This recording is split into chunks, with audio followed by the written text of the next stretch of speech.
again, YouTube, and welcome to Saturday morning. And as I put in the description for the live stream here, I'm going to take myself up the Alpe, or try to take myself up the Alpe this morning.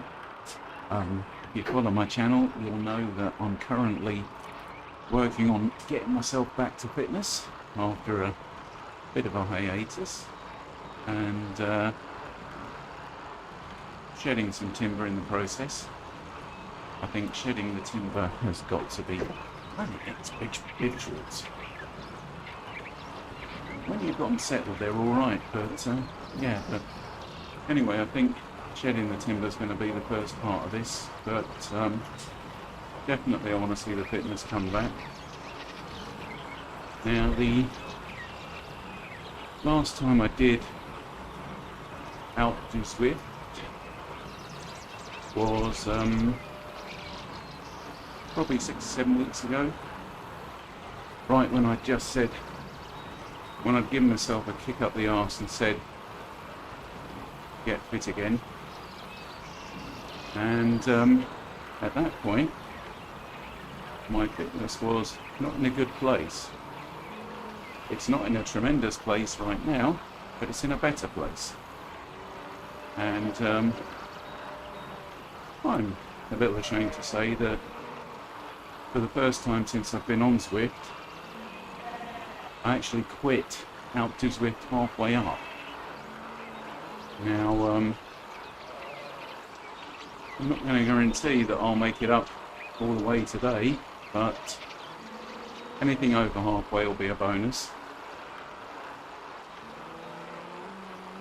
As usual, I've got a chat panel open,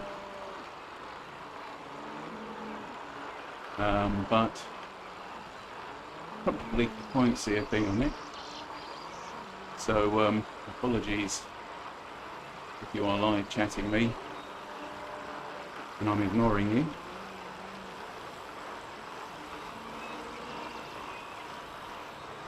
Pretty hot in the plane cave today, about 18 degrees Celsius outside at the moment. Inside, haven't got a clue, must be about 22, 23 in here at the moment, but that will soon warm up. So I've got 2 bidons on the watt bike, 2 fans in motion, the headwind kicker in front of me, and the Amazon Special behind me, and what looks like a very badly keyed green screen behind me there. I need to get a little bit more light for these live streams. So the route today is Road to Sky, the 17.2 kilometre route that has just enough of a warm-up to get the old legs spinning before you hit the Alpe, and then straight up the Alpe and straight down. As I say, that DNF a good few weeks back left me feeling a little bit flat, but you got to do these things. And I think I started with Garmin. Yes, I started with Garmin. I think one of the reasons it left me flat was it was just another kick up the arse to say, yeah, well, I think back a couple of years, probably a couple of years, probably in the middle of the pandemic actually, probably in the middle of lockdown. I think there was a Sunday where I got up the Alpe in under an hour. So, you know, you've gone from a sub 60 climb to a DNF, you know, that's telling you something, isn't it? But the thing to do is to take the failure, learn something from it and move on. Like they say, anything is possible.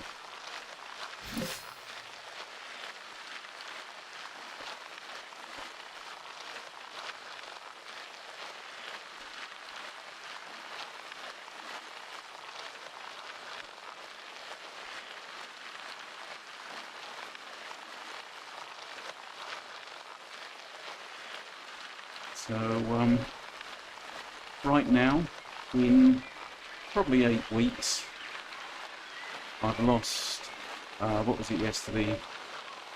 Doing the math, hang on, doing the math. 17 kilo. He said 17 stone. I wish. Yeah, 17 kilos. And I definitely feel better for it. And it's interesting, the amount of people that kind of almost write off the prospect of losing weight over 50. I think I am testament to the fact that it can be done. Me and quite a lot of other people. There was a guy in my live chat. I didn't see the live chat, and I'm trying to remember who it was. But he was saying he's in his 60s and effectively done the same thing. I think he'd gone from 122 kilos to I think it was just under 100. So, you know, fair play, mate. It can be done at any time of life. I probably take too simplistic a view to it, but I do think the good old laws of thermodynamics come into play. Energy in, energy out and all that.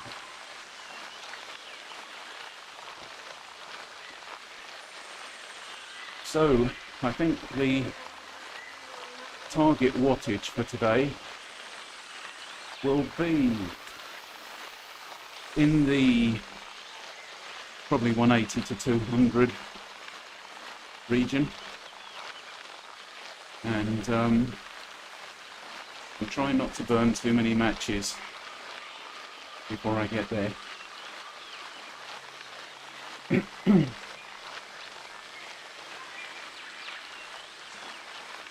Of course, the good thing about this warm-up is it's mainly downhill, with a bit of a flat at the bottom, and then probably, for me, a couple of hours of suffering. So the goal for me today is not time.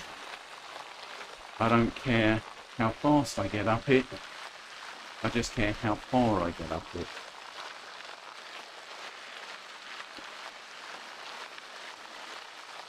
And I guess there could have been a little bit of that mindset working against me the last time I went up it, where, you know, I kind of said to myself, oh, you've done this in under 60, and tried emptying the tank, and from early on, well, we all know it never works. You've got to be a special kind of superhuman to do that, and that ain't me, never has been. I was, when I raced Vichy, I was in awe of some of my teammates. One guy in particular, just a really, really solid triathlete, a very fast cyclist, a great runner, better swimmer than I'll ever be, and he rode the bike literally like a TT. Chapeau.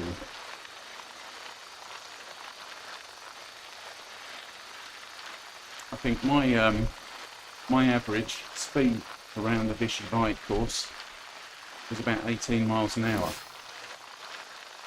His must have been probably in the, well, at least in the 20s, I would have thought. He just smashed it. And if he's listening, he knows who he is, and I take my hat off to him.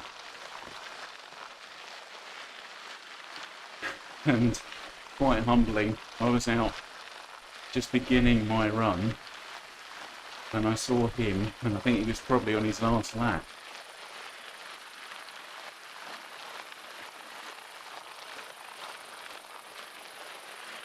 So already just a little over target watts.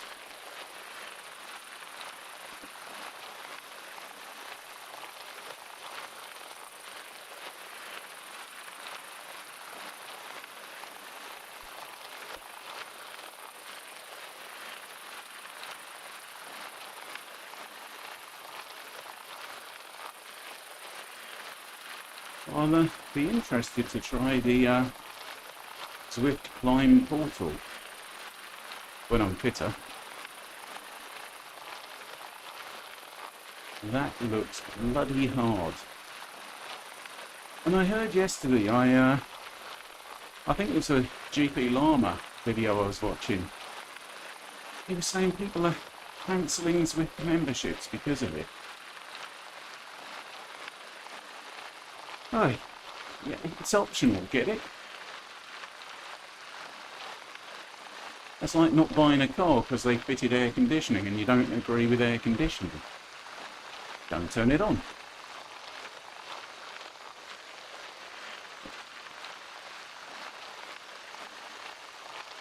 Well, not buying a car. Did I say buying a car? Here we go. Right. You might find that the talking, or at least the consistency of talking, will slow down.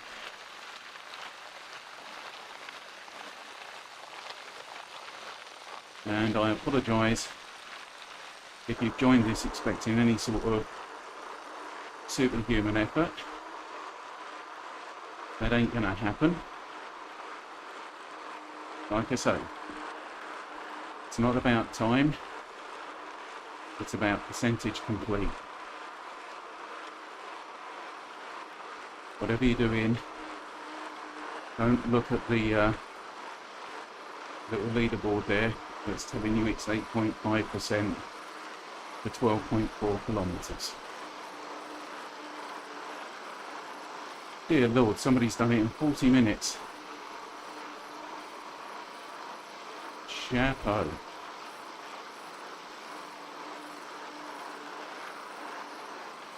Now, I have yet to ride the real Alpe,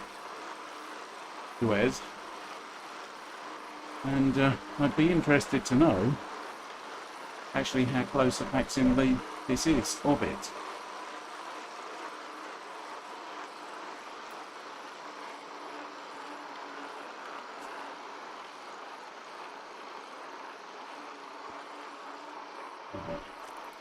There we go.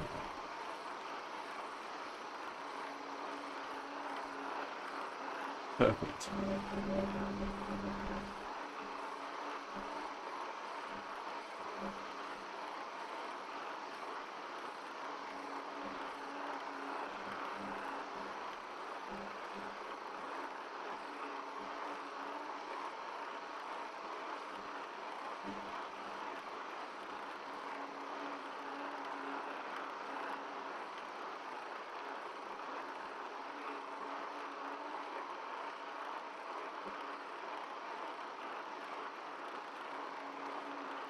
Clicking coming from the watt bike. Wouldn't that be ironic if the watt bike gives out before I do?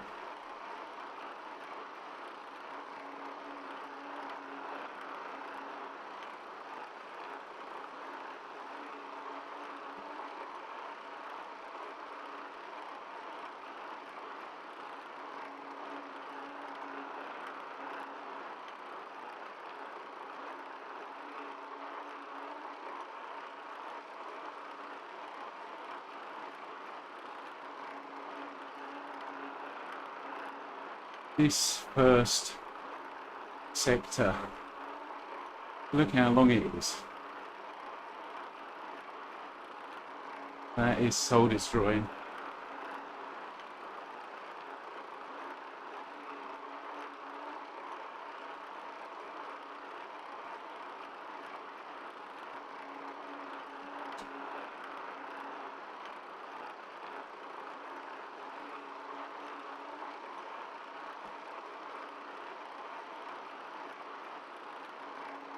using the gears to keep my power numbers.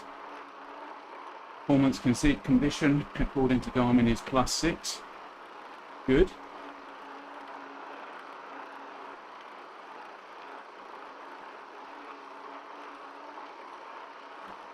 Had a body battery of 100 this morning. A sleep score of, I think it was 90 something. It was excellent. I've done an hour along the trails with the dogs this morning already. So, yeah, feeling pretty good.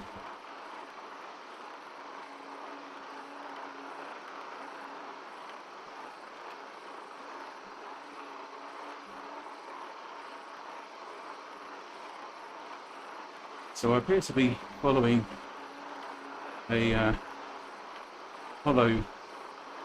ghost rider, I call them. One of these ones that Zwift dangles like a carrot in front of you. And it looks like that guy was Everesting. Now, looking at his time, and given that I am trying to keep him with him, he was 1:34. So we are in for, I would say, a 2-hour ride this morning.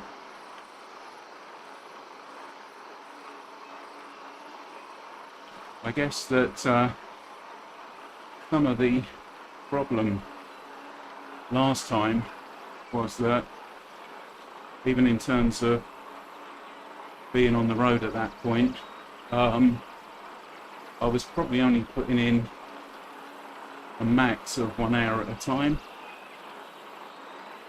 whereas I'm now, if I get out on the road,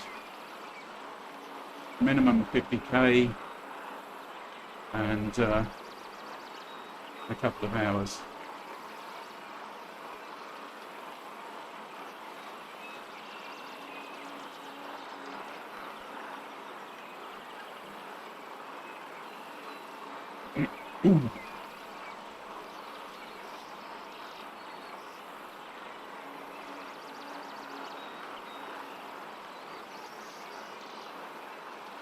Now I'm on my Tron bike because I've earned it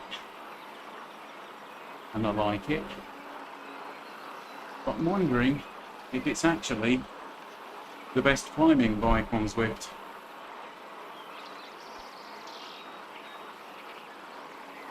I've amassed nigh on 10 million drops, so I've got some money to spend. But yeah, I'm just wondering if that's the best choice for this.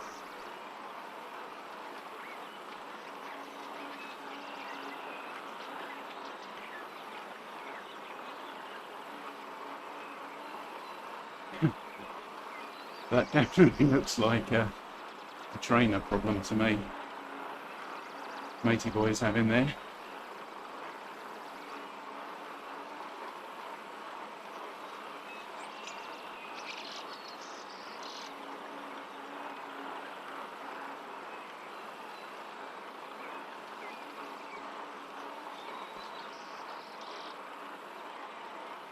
So I've just noticed on the sectors over on the left hand side of the screen there, I don't recall Zwift putting your PRs on there.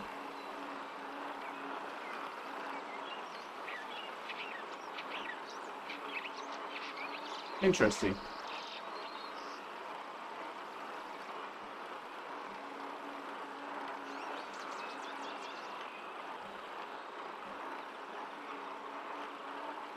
So my 180 to 200 definitely feels like a sustainable power. FTP, according to Garmin, at the moment is 296. So What are we doing the maths? Probably 60% of FTP, something like that, 60-70% of FTP.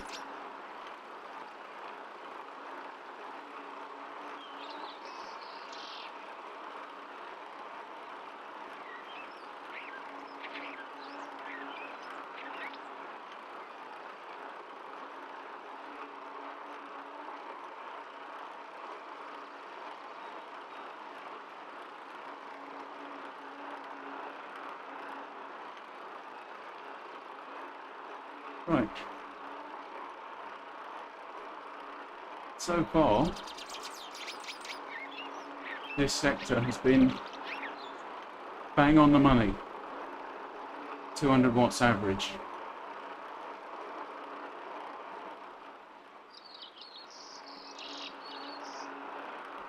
Now I do find that it's easy to hit these corners, find a flat a bit like this, whiz up the gears, and then get caught out like this. Look, 5% to 9% just in the time that I was talking there.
Perfect.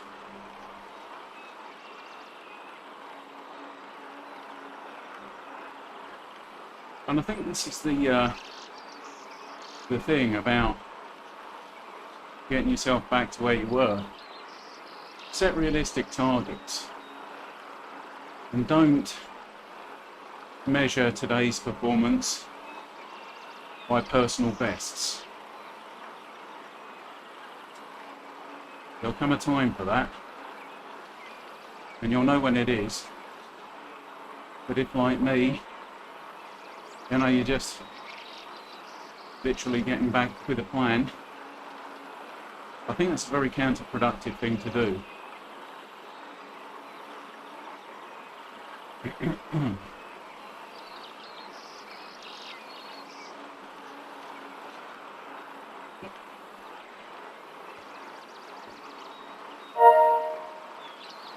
Thank you very much, Kimbo, S4W.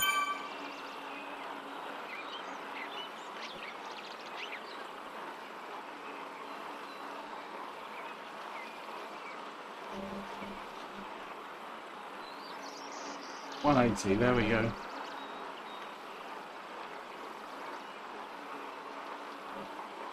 Honestly, this guy in front of me, he's playing with me.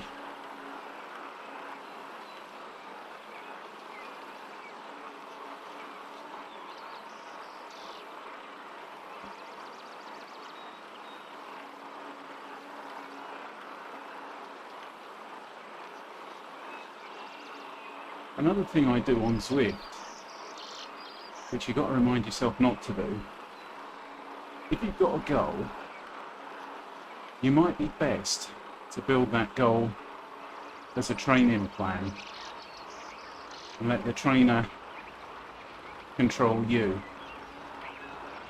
or use one of the pre-built plans.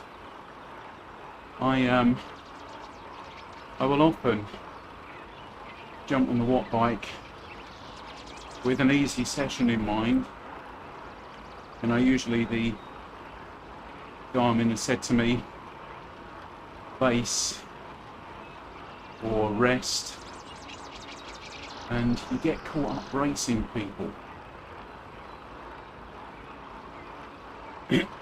And we all do it. Well, I guess we all do it. You've got to be very disciplined to be that person that backs off.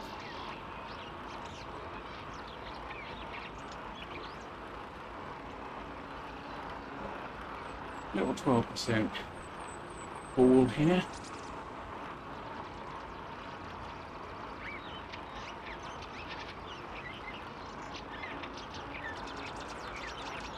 So, what are we? Heart rate's aerobic. Power numbers there or thereabouts.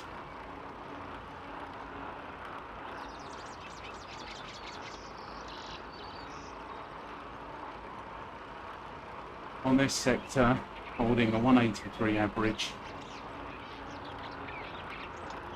And I'm good with that.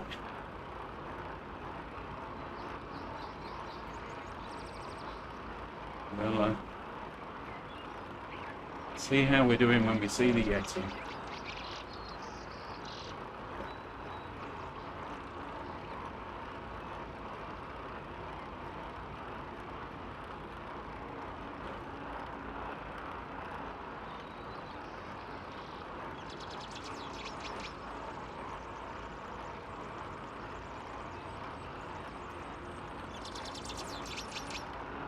So in terms of weight loss, for me personally, let's be honest, if you stream a Zwift ride, anyone with a calculator can work out your weight from your average watts. So currently just over 120, down from just over 140.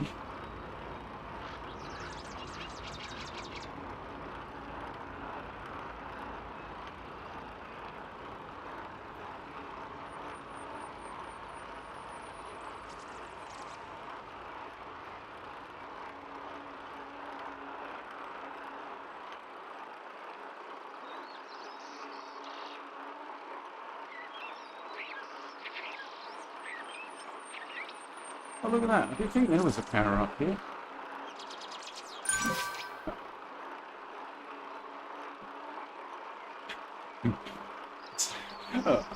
I say that like that's some sort of bad thing, but I would have liked a feather up, a feather light, feather weight, whatever it is.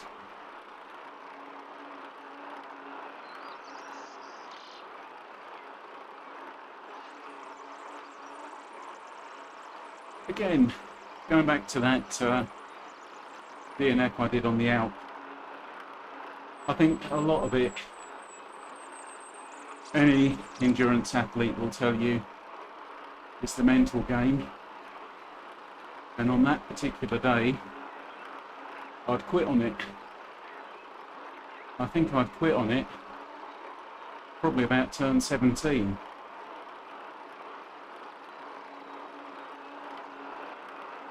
There we go, 183 average, 124, so nicely aerobic heart rate,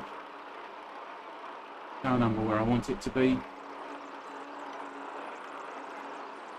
Getting into these, there's a few shorter, steeper little ones here, where you might see me going down the gears. And again, I've learned with this particular route, when you get those flat sections, that's probably some sort of planned recovery, take it.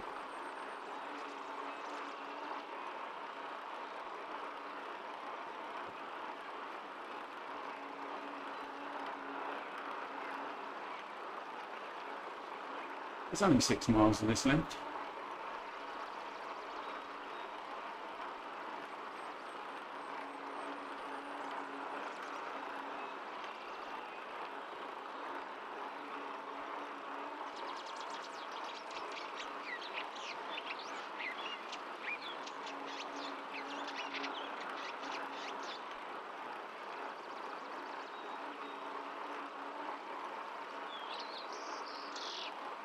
Yeah, so like I said, it's about having your head in the game.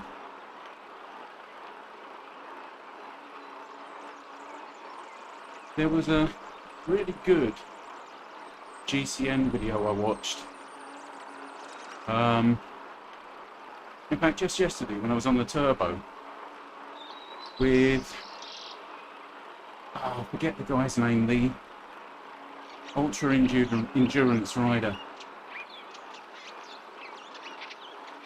And really interesting to listen to him talk about, managing endurance events. And the little games you kind of play with yourself, there'll be moments where you feel great. And you've just got to say to yourself, I'm not going to feel great all the time. And there'll be moments when you feel crap. And you've got to say to yourself equally, I'm not going to feel crap all the time. Now, another thing that might work against me today is, since I started cycling properly, which must be a good 12 years ago, I've developed a tendon issue in my left foot, and it's like having a nail banged up through the bottom of your foot. It first manifests itself on the Kentish Killer, the first time I ever did the Kentish Killer. And I was getting to the end of that race. And for some reason, I elected to do the Kentish Killer on a mountain bike. I know.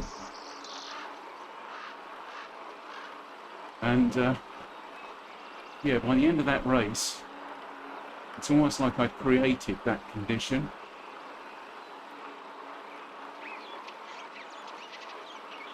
It was something I kind of learned to manage. Used to make itself known really badly when I was running. But I went and saw a podiatrist who recommended some orthotics. The guy actually made me some out of bits of foam, and I think it was a Sorbothane double strike insole, and that really helped me manage it. And it was something that was manageable right up until I was getting into the latter stages of training for Vichy.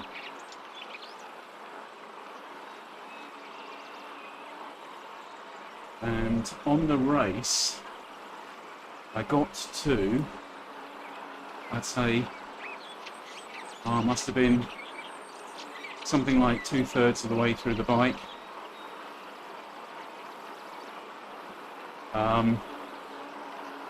And it got really bad.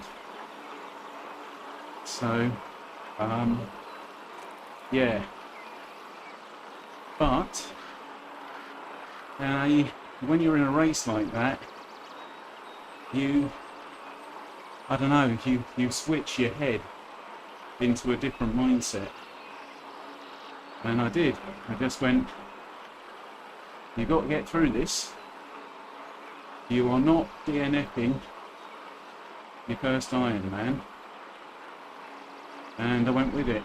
And the really weird thing was, I kind of rode through the pain and got out the other side.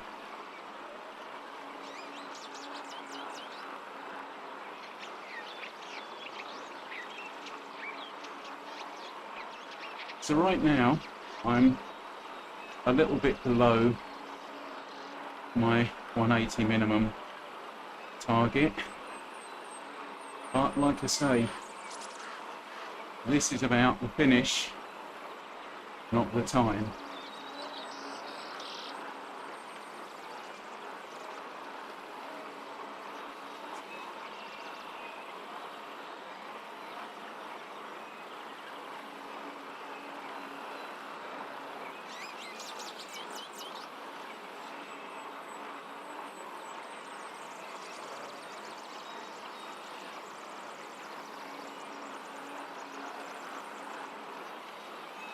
So again, just looking at that chat panel, nothing's coming up in it.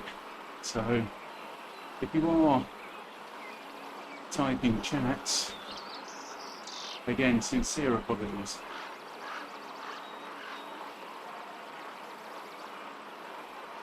I've got it on live chat.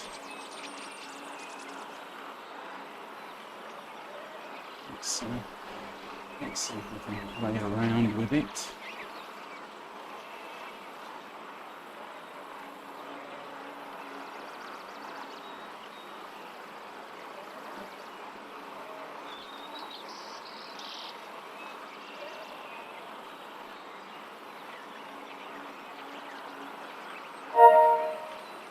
Oh, thank you very much, S. Norman. Yes. I always feel bad because I always get a ride on from you. You seldom get to give it back. So it's only because I haven't got my companion app going since I went to the Mac Mini there.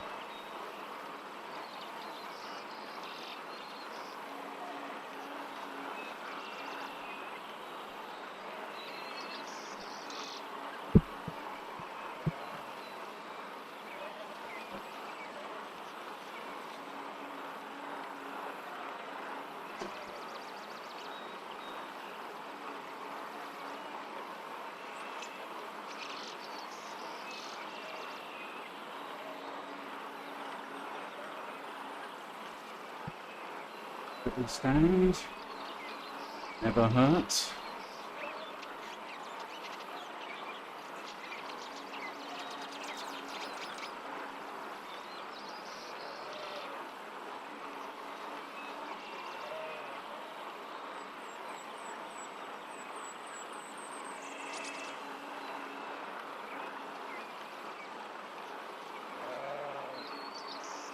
$17.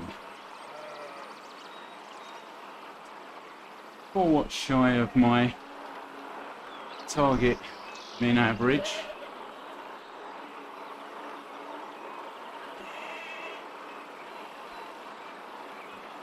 Which allows for a 10% experimental error, doesn't it?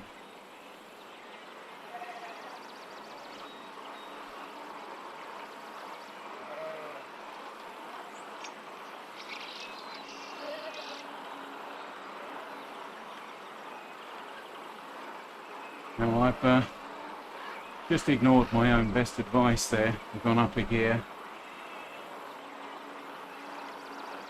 Like I say, feeling manageable at the moment. And apologies if this is a bit boring.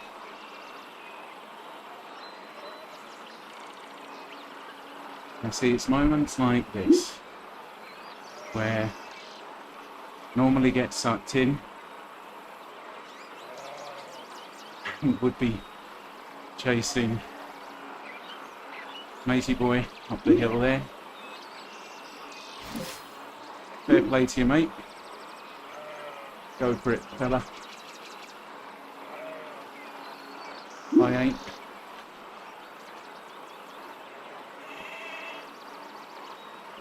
That's humbling, isn't it? There's me struggling at 1.4, 1.5 watts per kilo, and somebody comes past at 3. Cheater! Who's that guy? Does the stream? That's all he says. I think he must be Dutch or something.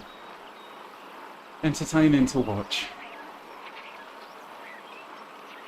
Good spectating, that is. And he's got a point, actually. When you see some of these guys in these races and the numbers they're pushing, I know exactly where he's coming from, because you say to yourself, how can you do that? But, as I've learned, just because you can't do it doesn't mean somebody else can't.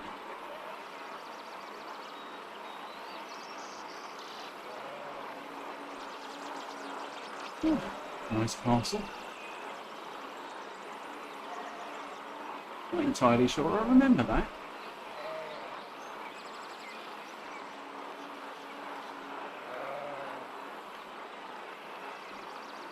Go, yeah.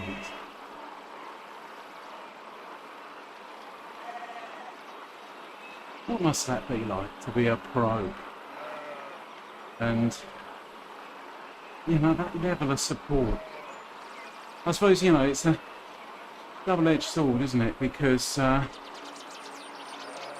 watch some of these races and I get intensely annoyed with how these guys are almost just getting in the way of the riders. And it's well intentioned. They're just caught up in the enthusiasm, most of it. You get idiots like that woman taking a selfie of herself. Which was the rider she took out? I'm trying to think of that rider. What poor bastard. You know?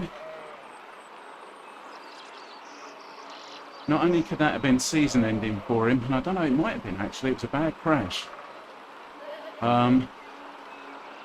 Something like that can be career ending. All because she wanted the selfie.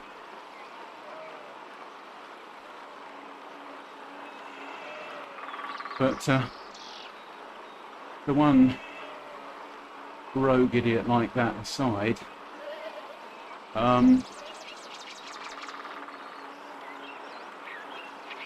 yeah, I think I do get a little bit annoyed with the way the fans crowd the riders, because I think if I was a pro like that and there's a race result hanging on it, and you imagine looking at that road and you can't even see the next bend because people are standing in the road, I think that would give me the right on.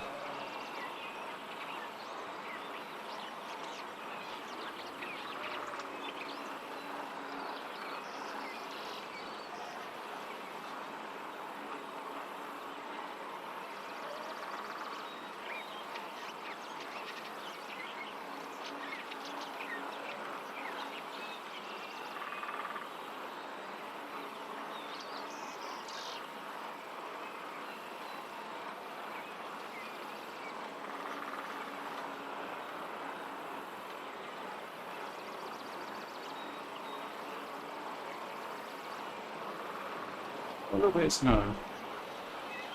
Nice.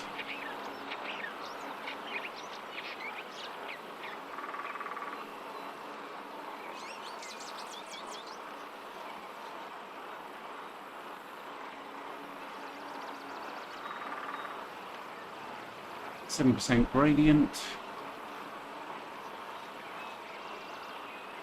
186, 196 watts. Heart rate just getting up, probably to the top of aerobic. The Garmin 945 was recommending a threshold session today.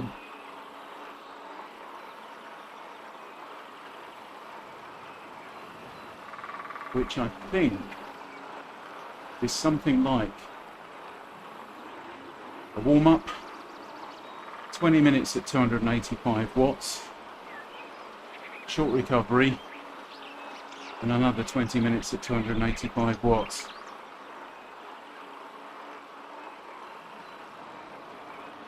But I had this planned for this morning, so here we are.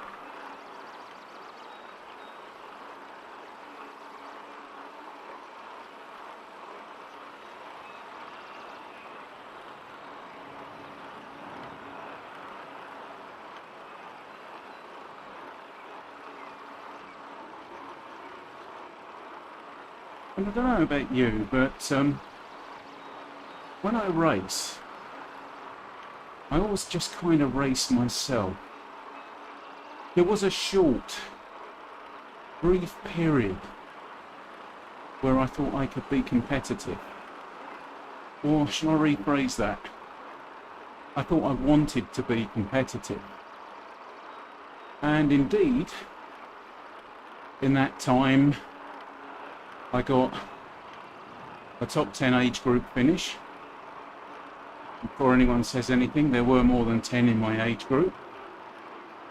And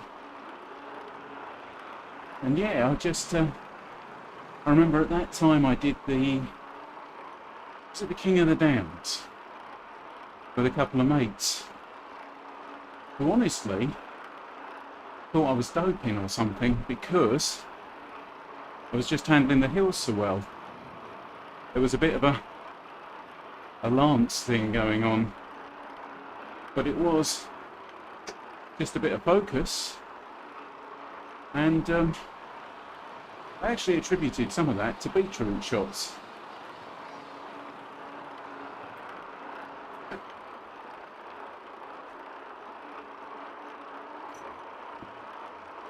Yeah, so it was good nutrition, bit of focus, found some form, made the most of it.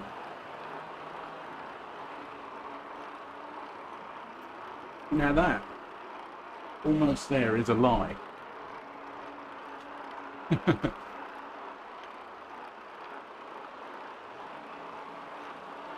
It's a motivating lie, I'll give you, but it's a lie.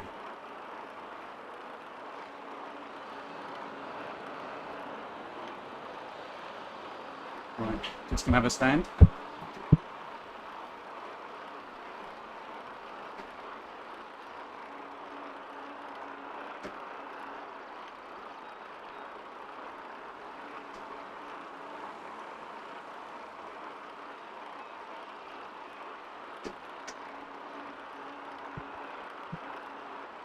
Oh, where was I?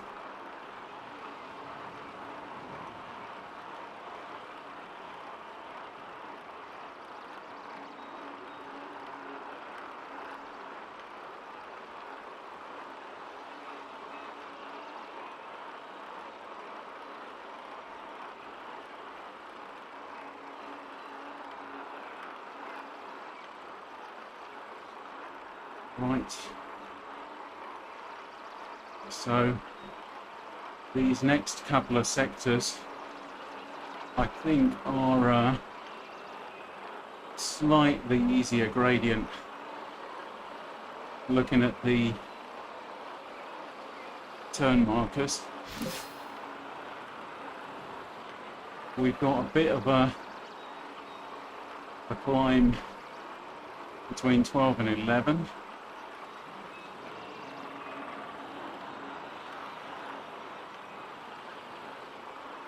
So again, because the goal is the finish, today I'm not going to worry too much about hitting those averages.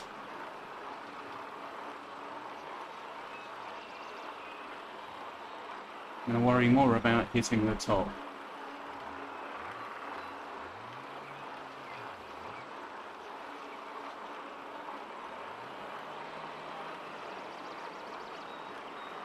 So yeah, what was I saying now about not being competitive? I've always just enjoyed racing for the sake of racing, I guess. I love the training. I love that race morning feel. Getting your kit ready, out the door in the early morning, getting into transition, setting your stuff up, go and look at the swim course, settle your nerves.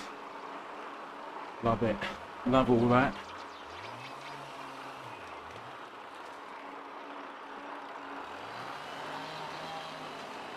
There we go. Somebody having a little breather there. Come on, buddy. You can do this.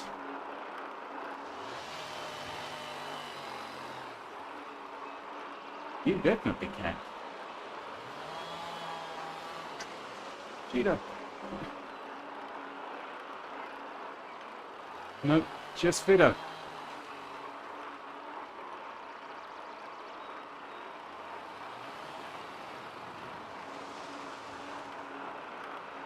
Yeah, but going back to that guy and his comments on cheating in races, I do kind of see what he's talking about. Because some of these numbers look... They look superhuman, if I'm honest. But, you know, if you're honest, that's only because I guess we measure everyone by our own ability and our own experience.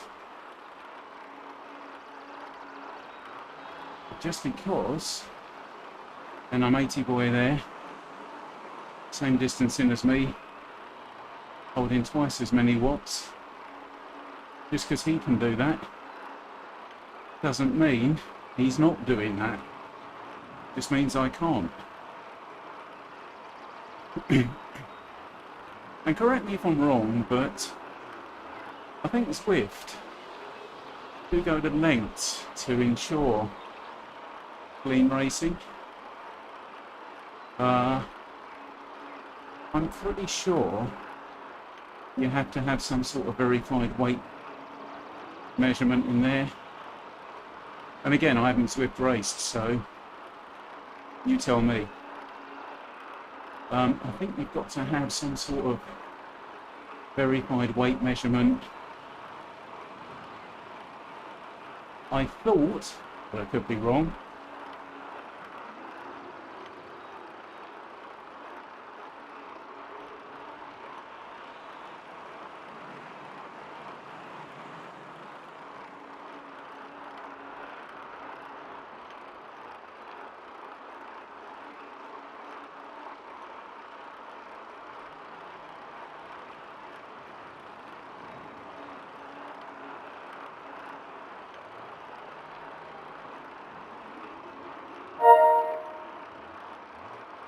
Thank you very much, H080853.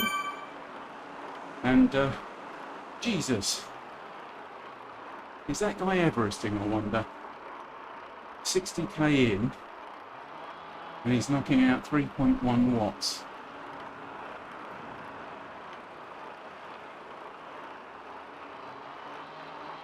I assume it's a he.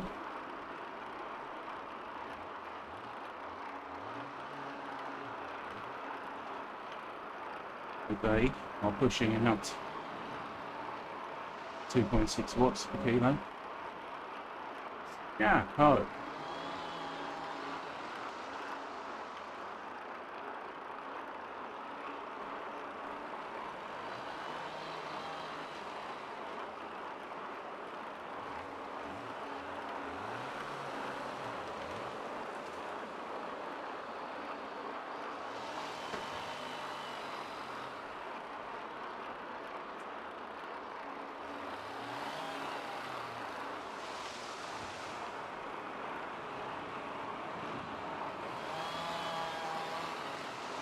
Is there another power up here?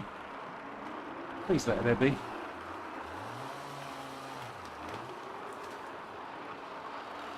Or do you only get that if you're on a PB or something?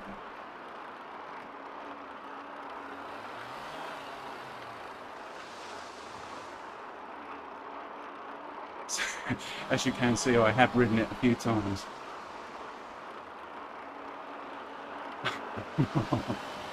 Obviously. Well, that's going to be helpful.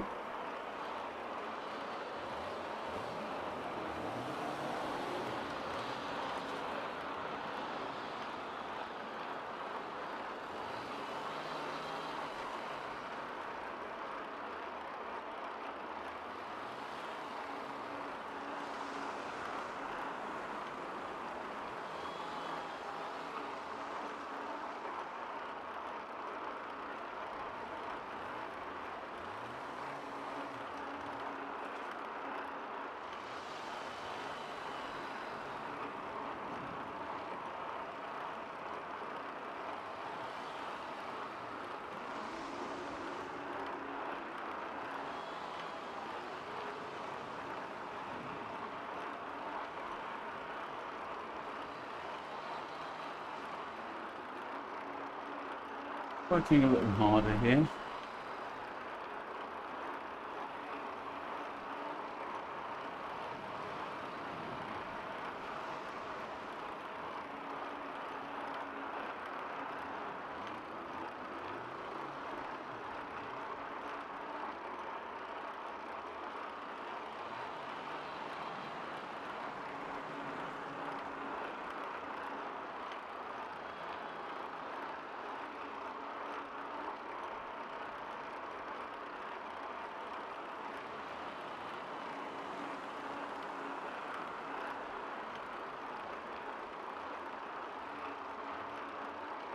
So looking at those PRs, I would say the last time I rode this, I quit with 7 sectors to go.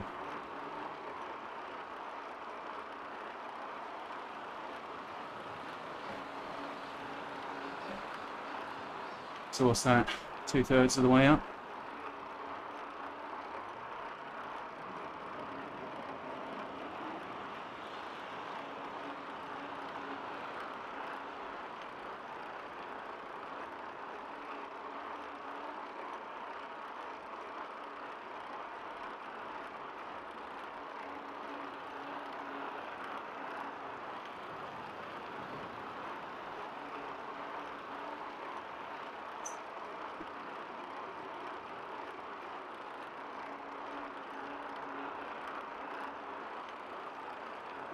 Mm.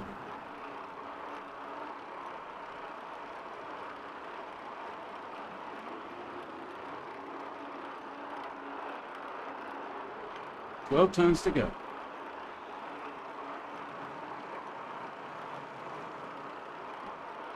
And those kicks.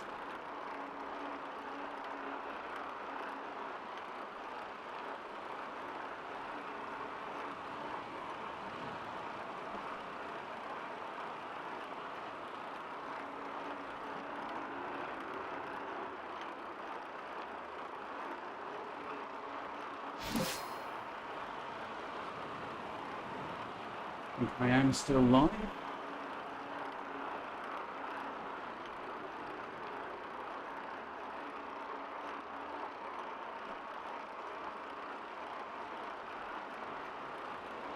Again, this is a slightly more nadgery little sector. And you can tell that by the fact that the average is already over, or just around my 180.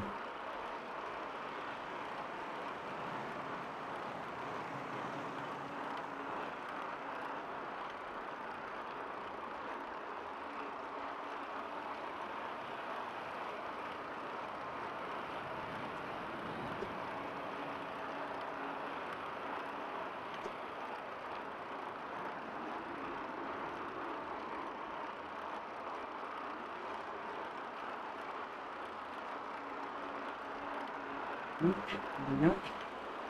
Down again. Nothing to prove.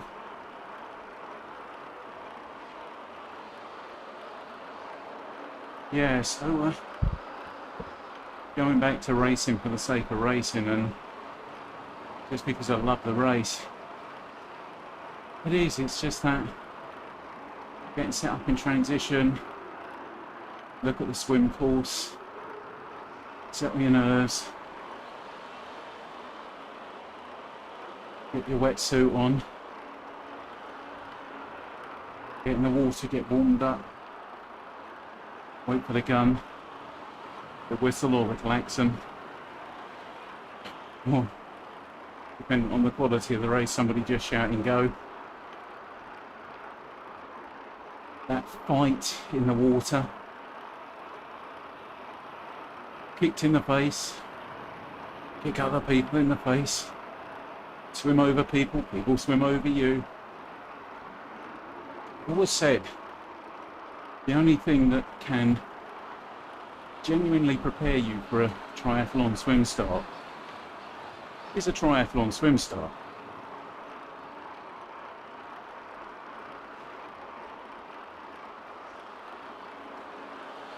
Now I'm usually the one of the slowest out of the water, but you see, strategy. Never have any problem finding my bike. I remember at Vichy, I got out the water. My sighting was so bad. I swam just over 5k at Vichy on a 3.8k swim. Do the math. And I think I got out the swim in something like 2:11. It didn't matter. I was the bloke that probably 3 years before that could hardly swim a stroke, and I just made it out of a Ironman swim within cut-off, so I'll take that. But I remember running into transition, and it was like there was one bike. There were others obviously, but it was just so easy to see. Now it works against you if you're not that quick on the bike when you get back, because obviously all the other bikes are already in the bike park. And I knew at Vichy I'd struggle with the swim, and I knew I'd be strong on the bike. And lo and behold, that's what happened. Now I think, from memory, the PB on this sector from the last time I rode it was about 5:20. So there or thereabouts.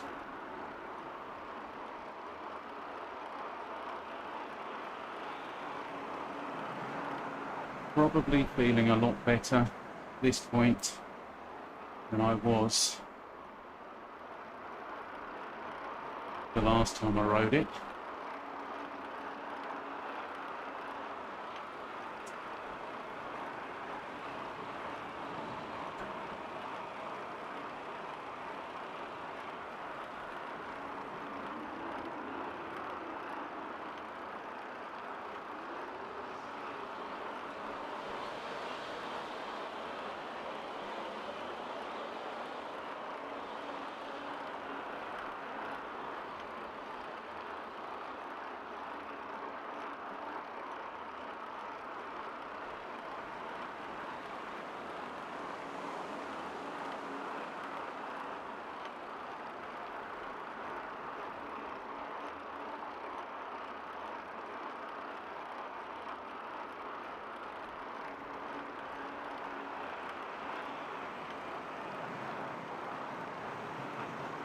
The one thing I probably should have done this morning is maybe brought a gel with me.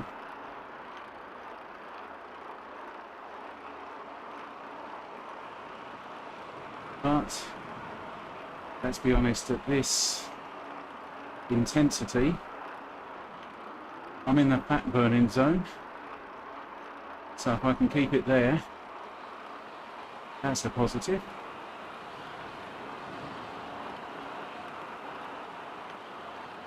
I was just going to say, where's the sign that says Mettez-vous du Yeti? Forgive my French pronunciation, or lack of.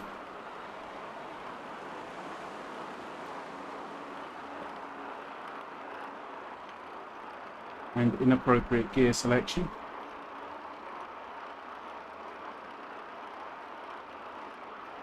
Now I think the Yeti is probably just after turn 10.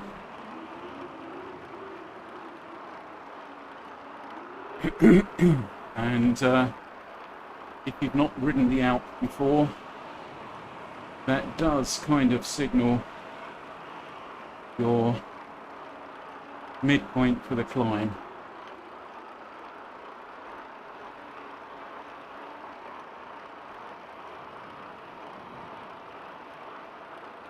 Again, the legs are still feeling good, but I'm not going to push my luck.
Watch thinks I've done 20 kilometers.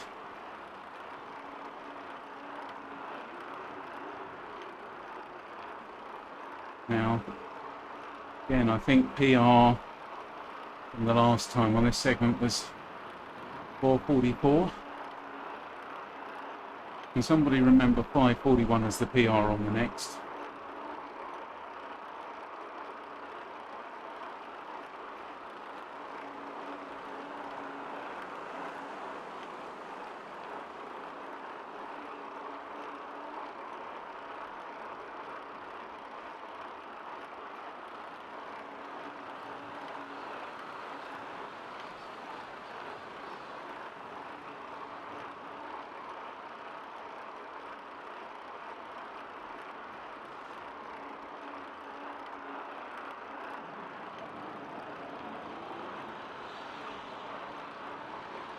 It's the bar.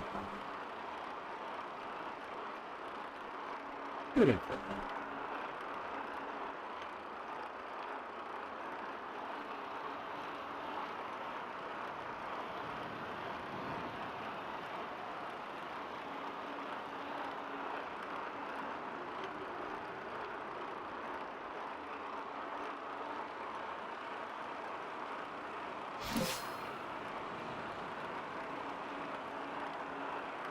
Working my way gradually up to level 50.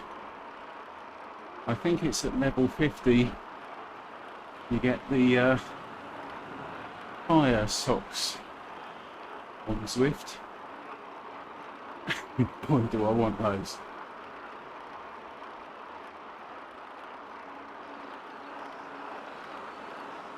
Did I miss the Yeti? No, I'm pretty sure it is after turn 10.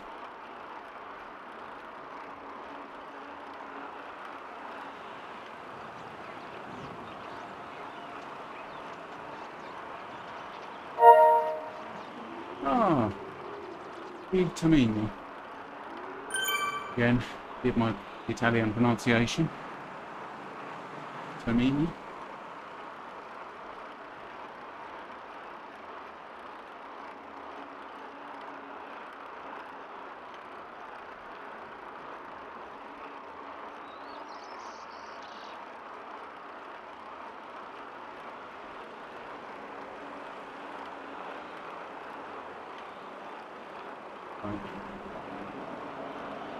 Moderate the pace here.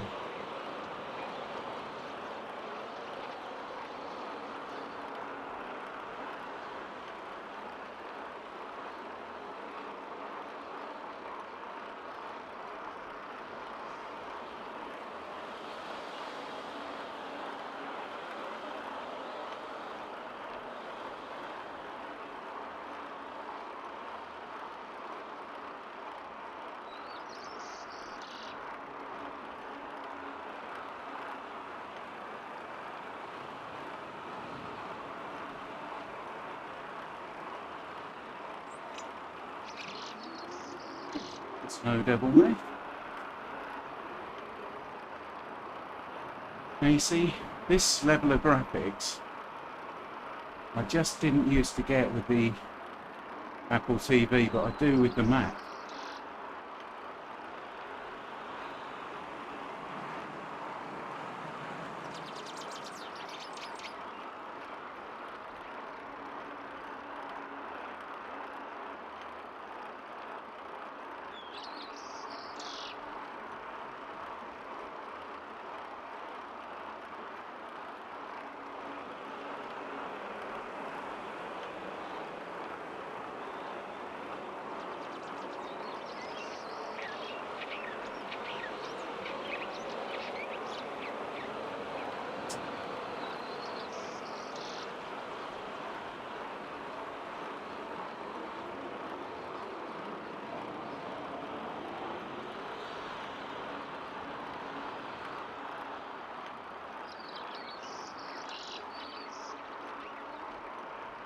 Yeah, the flying portal thing, you got to give it to Swift.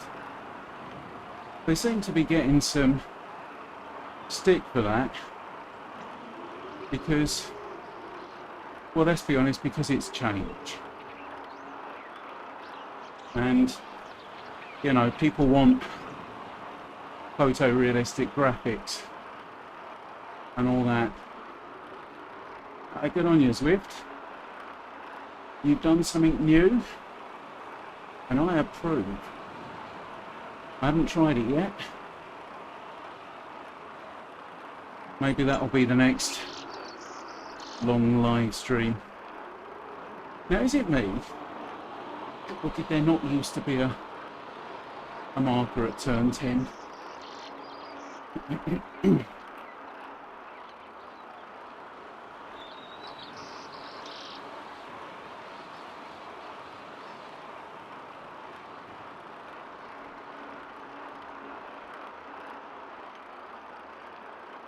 Isn't it nice when you're doing the Alpe and suddenly you realise the turns are in single digits?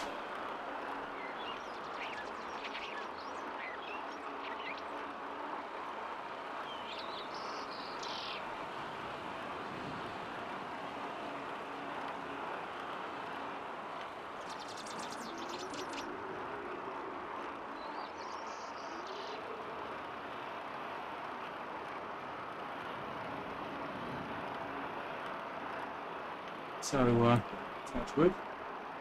Legs are still feeling good. 1 hour 14 in.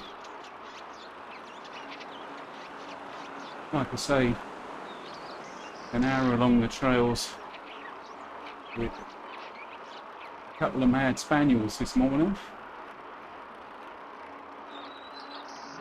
And trust me, that's quite a workout. Keeping hold of and up with those two, especially Hector.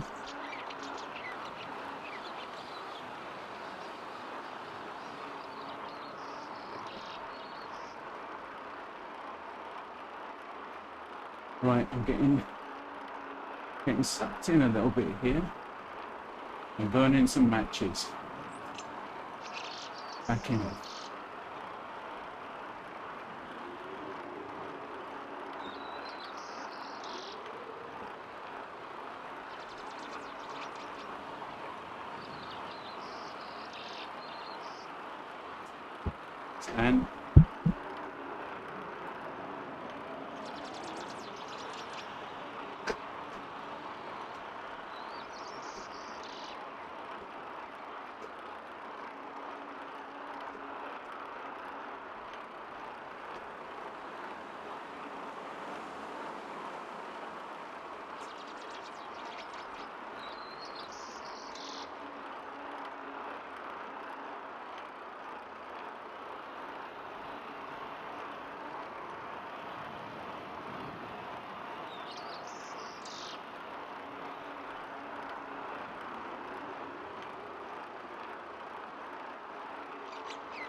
And so it's still aerobic, still arguably burning fat.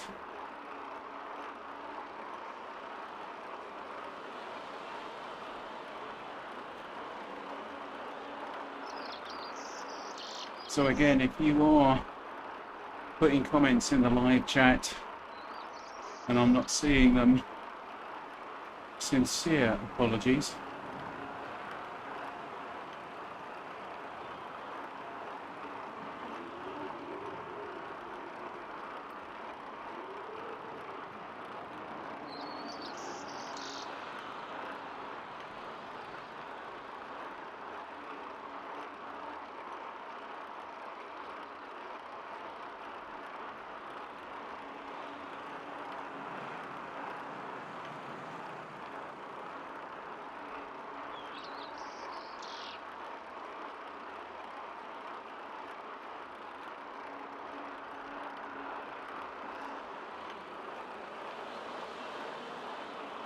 So, according to my very rough mental arithmetic,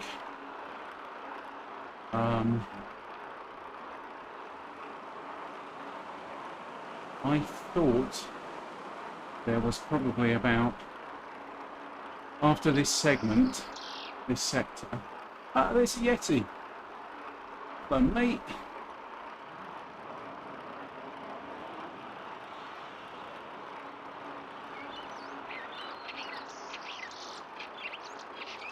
Yeah.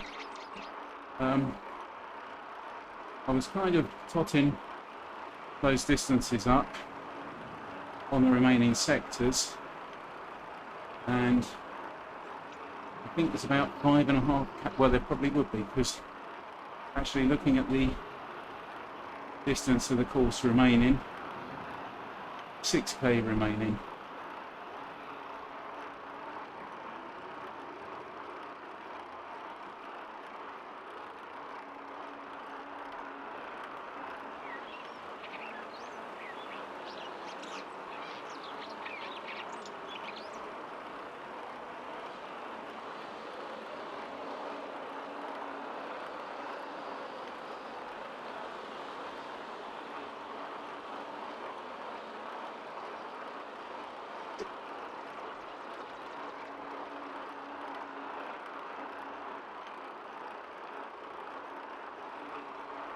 Quick stand.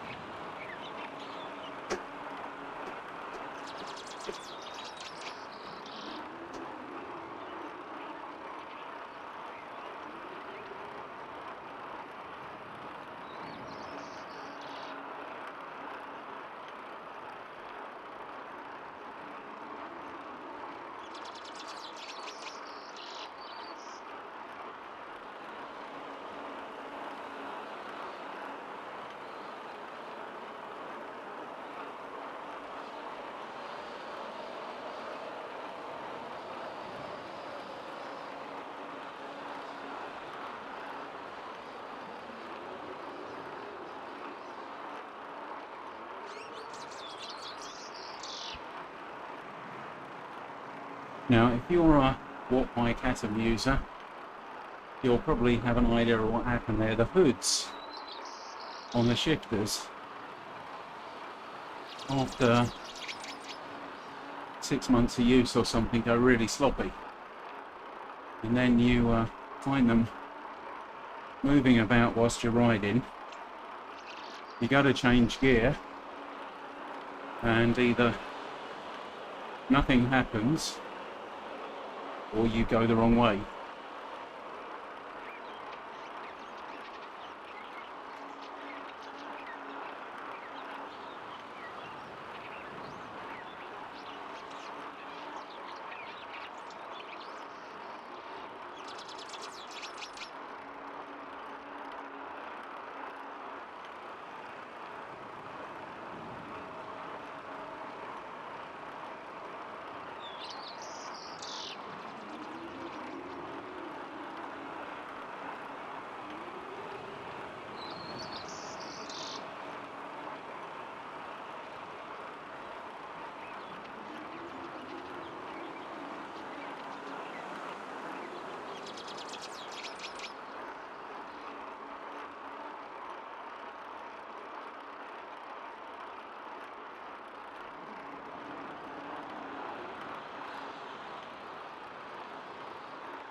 All by wire.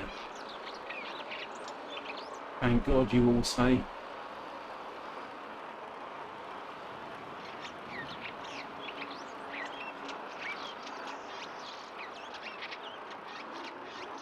So, as we head for where I quit the time before, how do I feel? Significantly better than I did last time. Given that you know what it's like when you're going to DNF something. You know, you've almost said to yourself, you don't just suddenly go, right, that's it, had enough. That's a kind of slow build up, slow corrosive build up. And that's what was happening last time. Definitely by this point, I was ready to be out of this. But at this point today, yeah, I feel all right. I can tell I've had an effort. I've been making an effort. Although, looking at the power numbers, not everybody would agree with that, but, you know, for me, I know I've done some work. Well, I reckon we're going to finish this today.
If you're interested in watching a 50-something fat bloke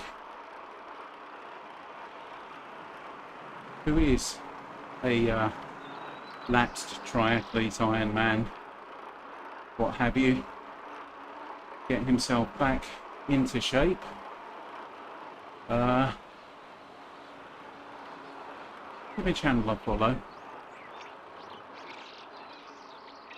Not everything I do is all about losing weight and training and all that good stuff.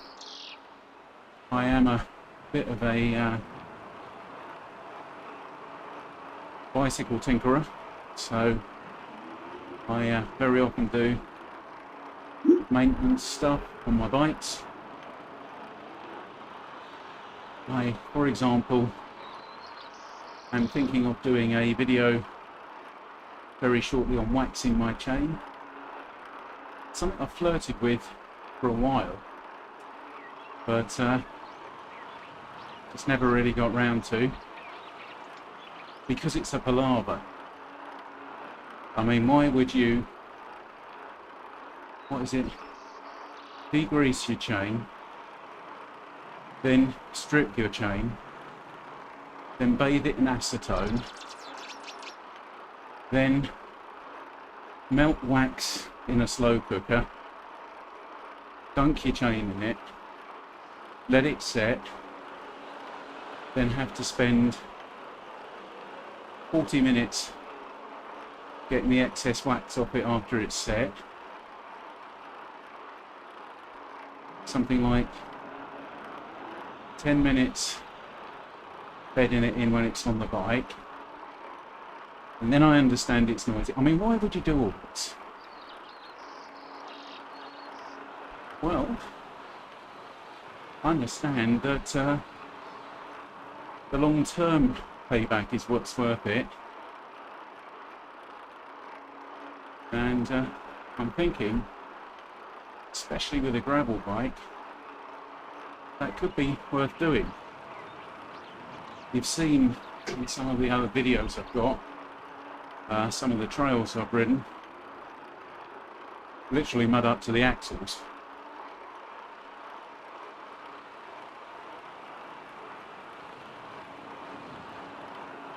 So, yeah, that's got to be worth doing.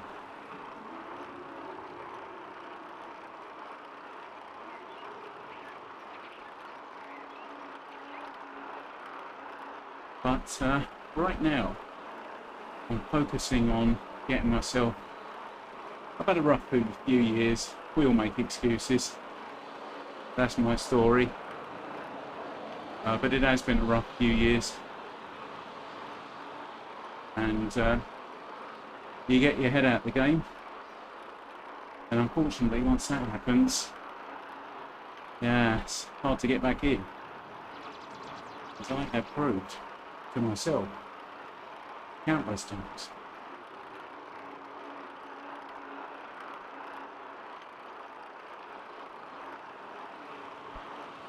Right, can I have another stand?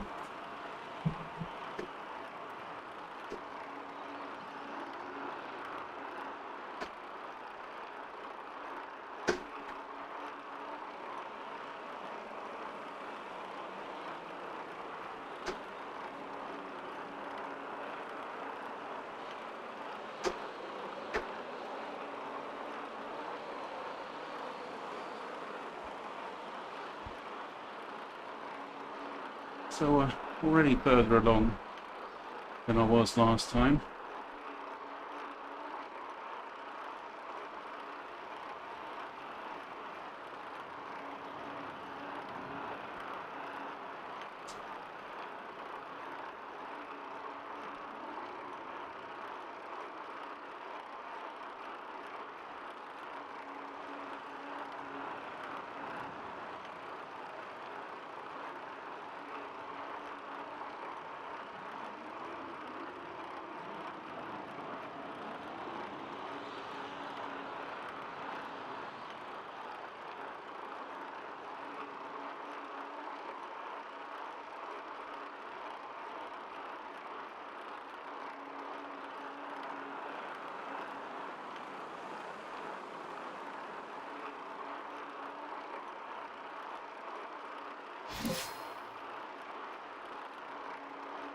So yeah, I'm currently kind of getting myself back to where I was. The goal I've set myself is to spend 2023 as a recovery year.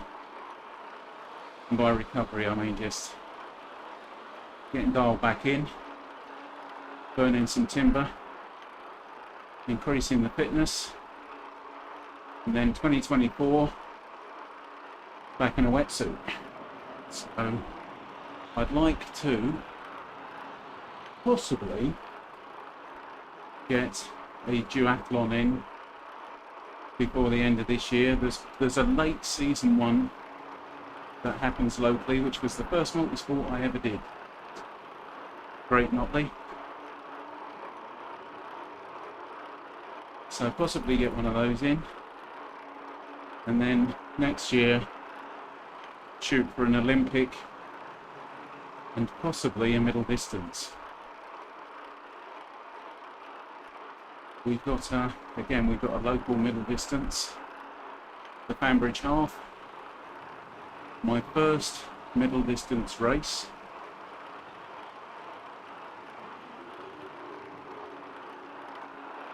And it would be lovely to go back and do that again. That would be kind of one of these things that in your head you say to yourself, I'm back.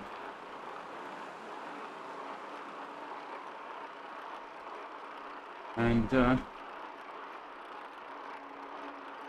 I think if I can make it all the way up the Alpe this morning, regardless of time, that'll be another thing where I'll be saying to myself, I'm getting there.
This is a long sector.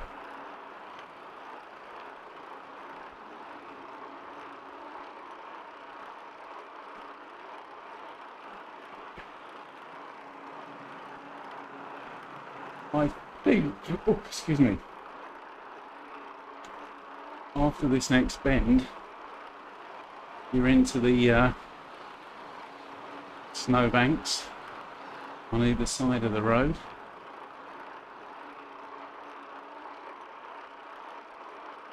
Going back to the when I was riding this sub 60, I did a week where I Everested it for charity meet for the NHS, and there's a lot of truth in hills making you stronger, because it was at the end of that week, no, the following Sunday I think it was, on a club ride, virtual club ride, that I got the sub 60. And if I'm honest, that was there were probably two things. One, I think that was a keep together ride, so I was probably getting a bit of an assist, but equally you can still let the elastic break on those keep together rides. So I think what helped me stay with the pack was the fact that I'd ridden it something like 9 times in the previous week.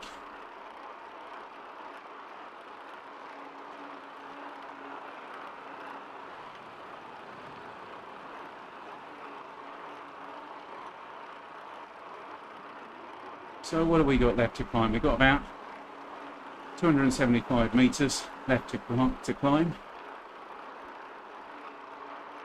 Obviously that's the total elevation for some of the other challenging courses, but with 720 odd in the bank already, it seems doable. Microphone out of the way, we're going to have a wee stand.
Boom. There you go. Right. Little recovery coming after this corner. And we are taking it.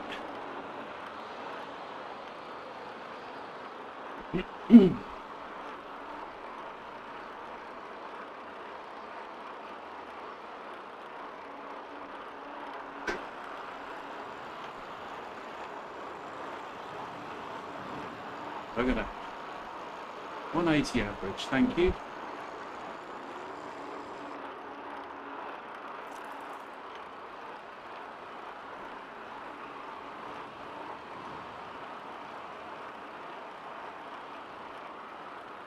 Four turns left, Ian.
I think I'm catching my Ghost Rider.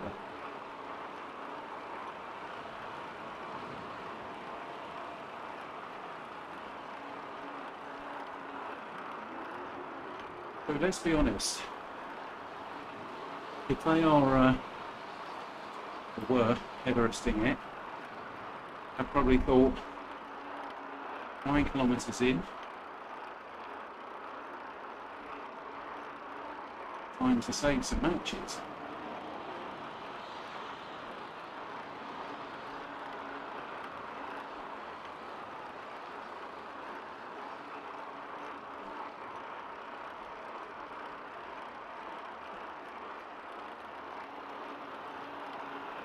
That's the way you would call me. Thanks, mate.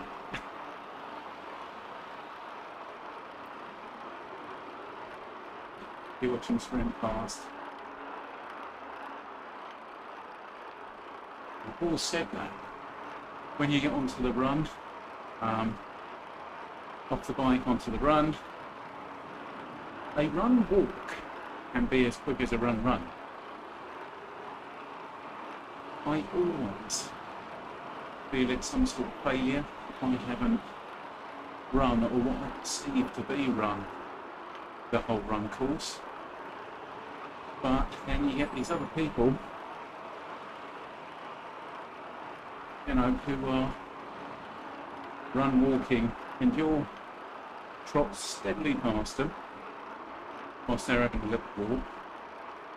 That makes you feel good. And then they sprint past you, and that makes you feel less good.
steering.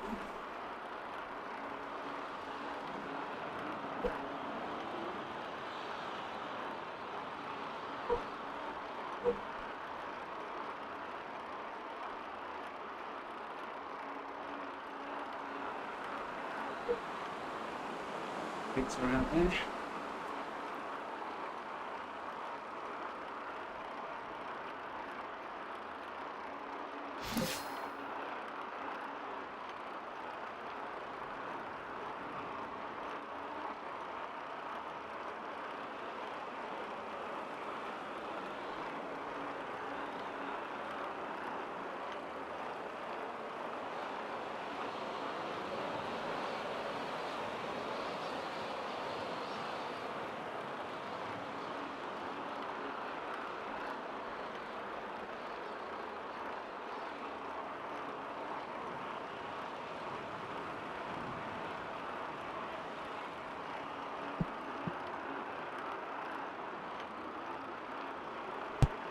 Hello.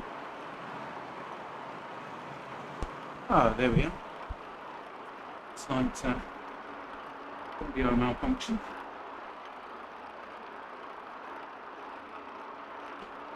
With 3.5 turns left to go.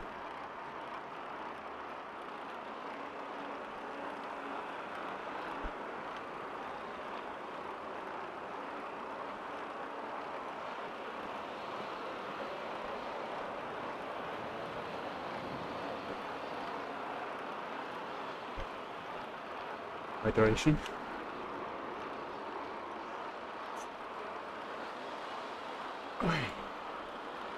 Oh yeah, boy.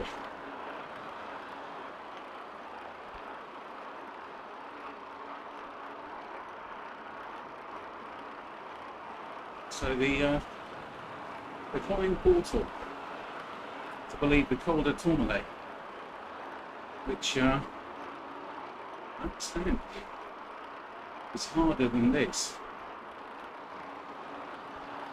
Yeah, well, we'll wait and see.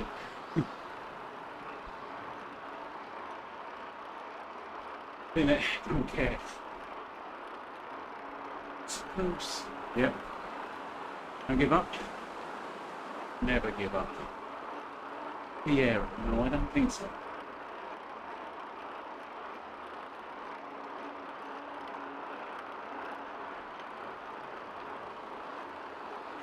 Some bragging rights.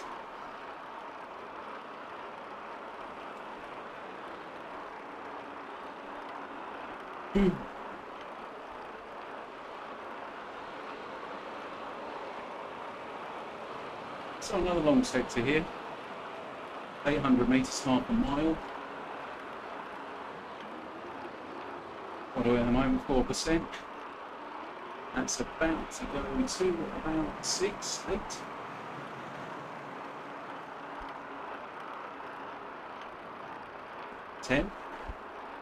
Maybe 11, possibly even 12 to 14 on this next bendy bit.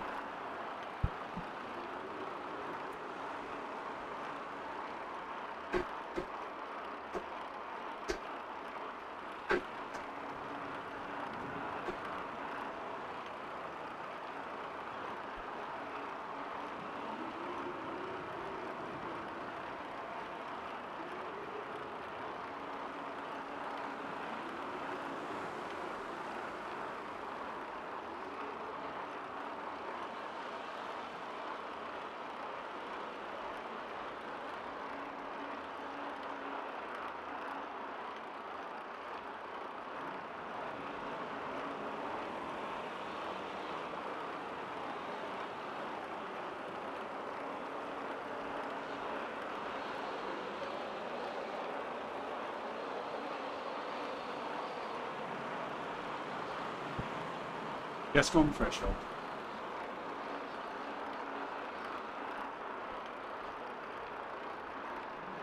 Left foot beginning to burn.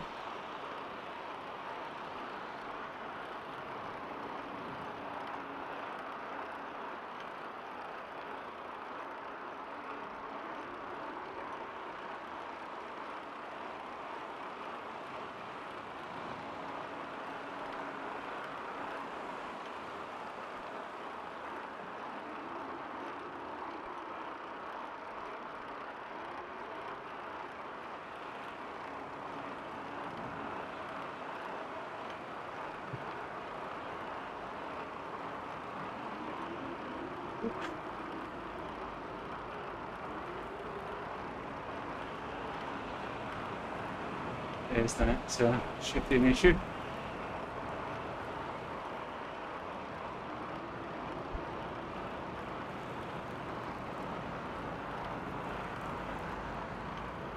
Come on in.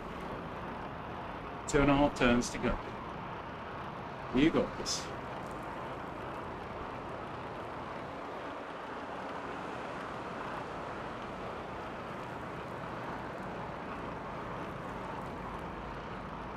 .3.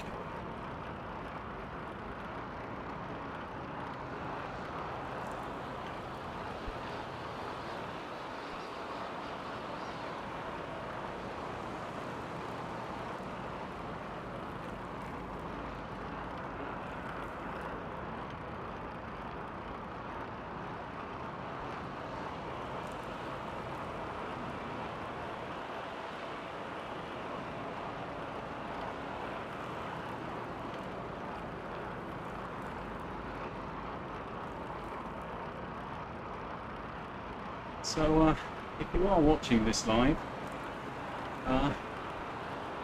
if somebody could just drop something into the chat, even an emoji, just so that I can prove I've actually got it set up and working.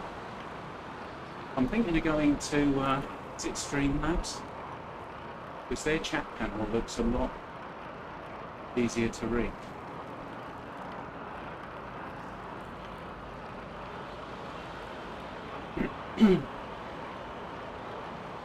Again, I don't do these live streams so much for views.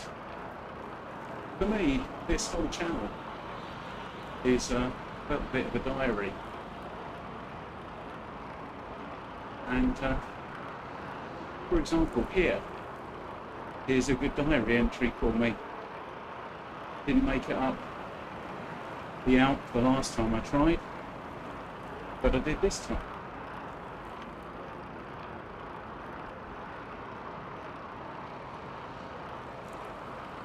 We assume.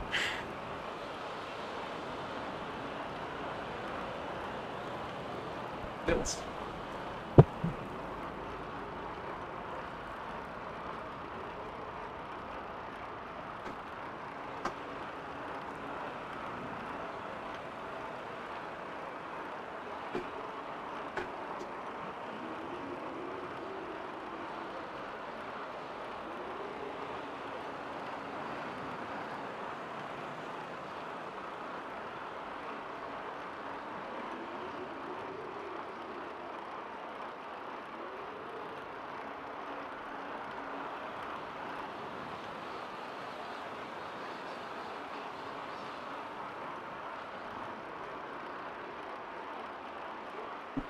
.5 meters climbing there.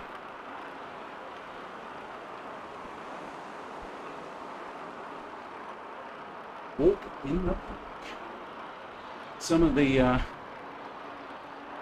flat courses have only got 105 meters of climbing. Admittedly, you haven't done 900 at that point, but they'll let that one rock.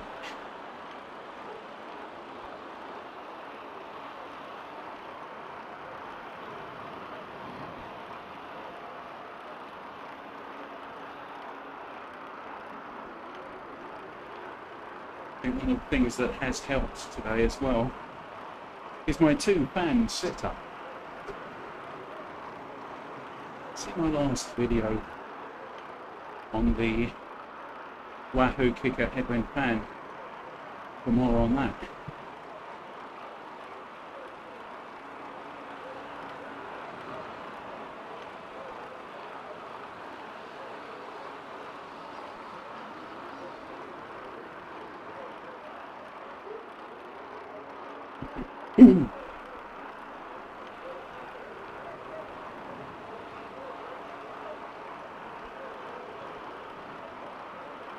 You got this, Ian.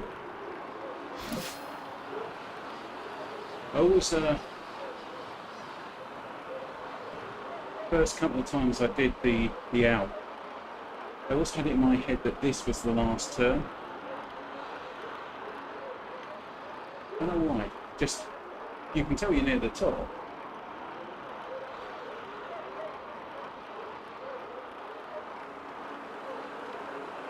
Interesting.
Last 3 segments. Power goals met.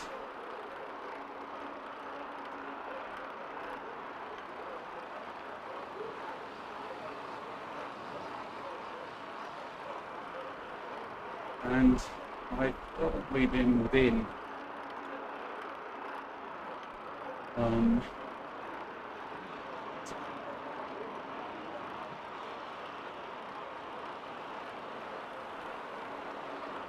probably within sort of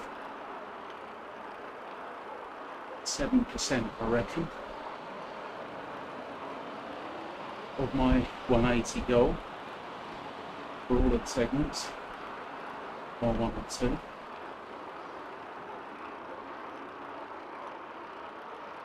Go back to what I said. Today was about the finish.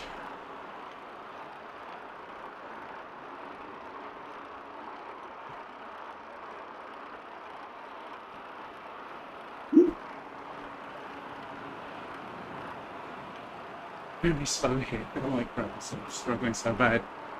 Hang in there, fella. Hang in there.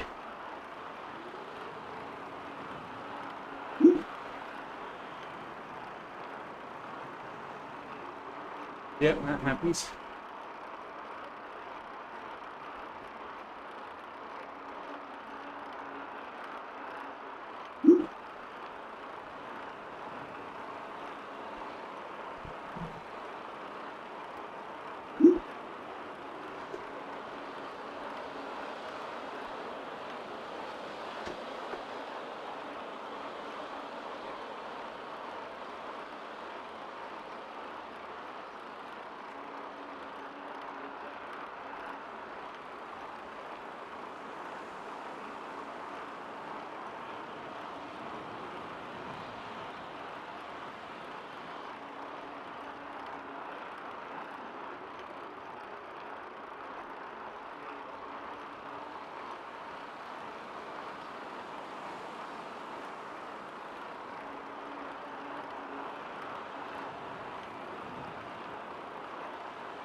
Here we go. This last turn coming.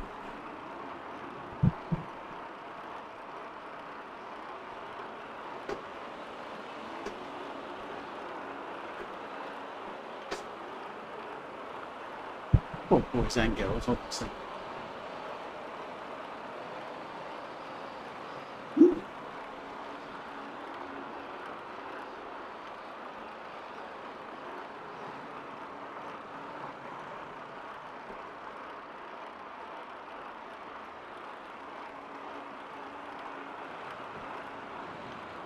Getting one legged at the moment. Just to give that back on a break. And Matt Stevens and get flipped in. Oh boy, that was a mistake.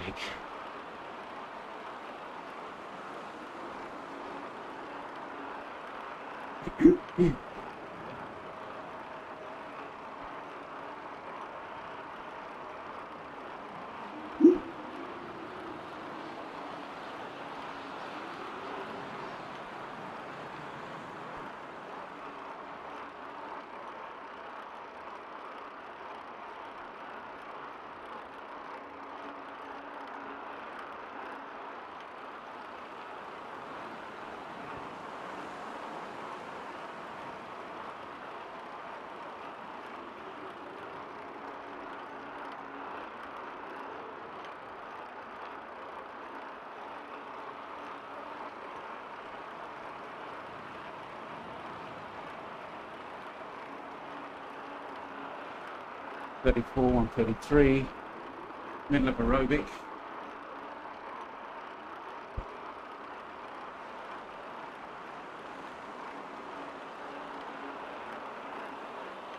Gently keep the power on. Try and get a 180 for this segment.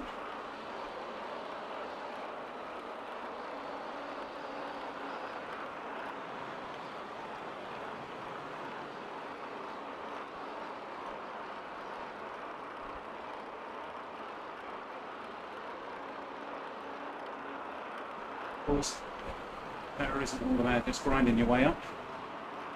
Force times cadence. So keep either of those up and you keep your power up.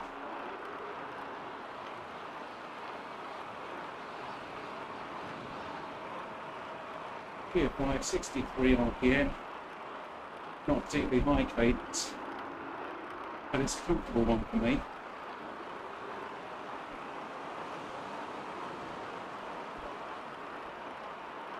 I've always been a bit more of a sort of grinder.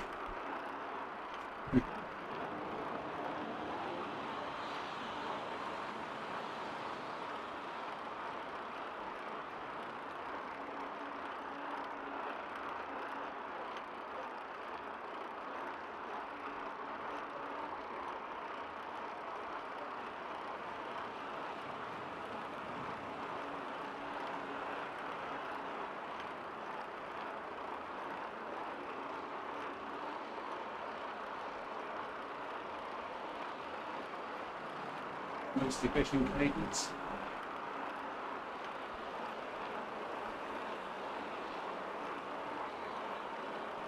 For me, it's always felt more like around 60.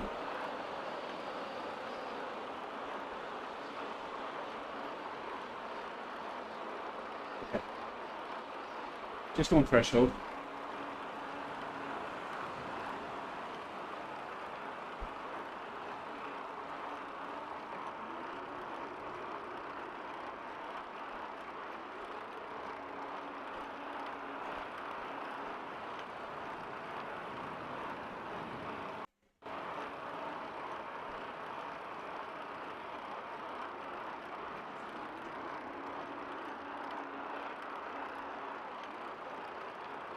.900 meters.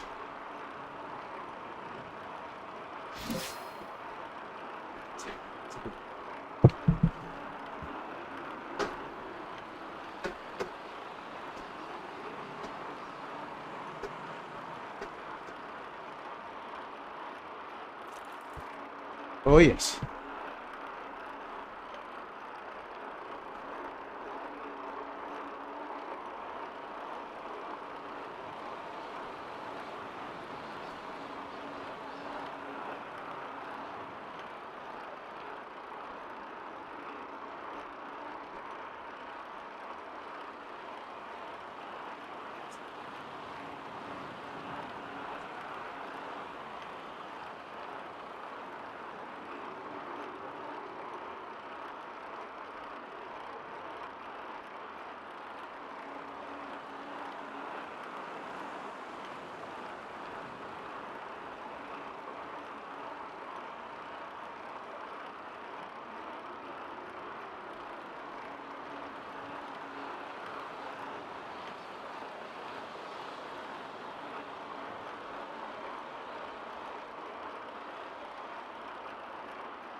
Oh, man.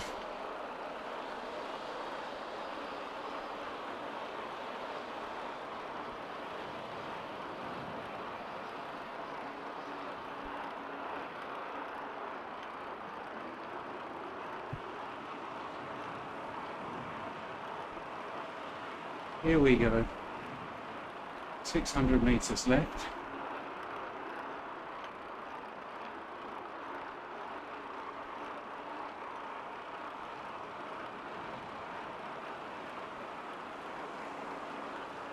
.4 kilometers of 8.5% average.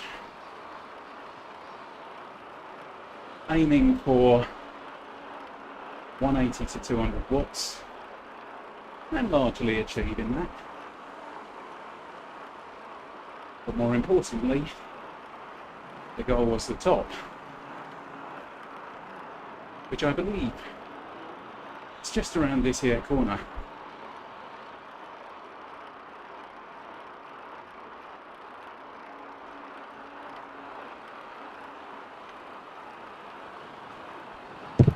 One last stand.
May I welcome you to the very top of Alpe Swift.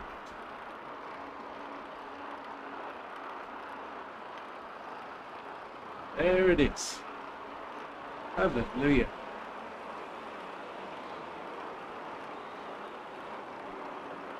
Well, that feels good. That was the stated goal. Reach the top and do it in about 2 hours. And there we are, 2 minutes over 2 hours. The power goal was 180 to 200, and I was a bit under that at times, but it's not about power, it's about speed today. It was about just getting there. Oh yeah, and for the descent, give me a featherweight for the descent. Why don't I expect?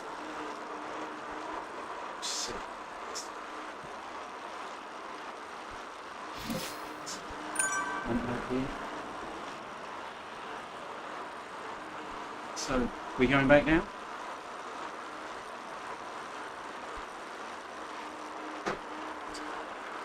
Just check it, got time.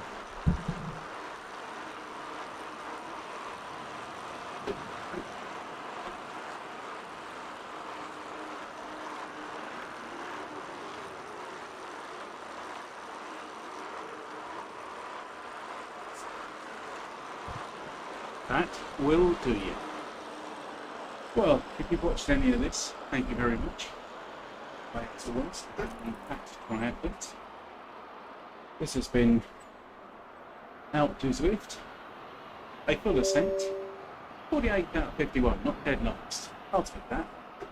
And I wish you a happy Saturday and a good weekend. And I will catch you in the next one.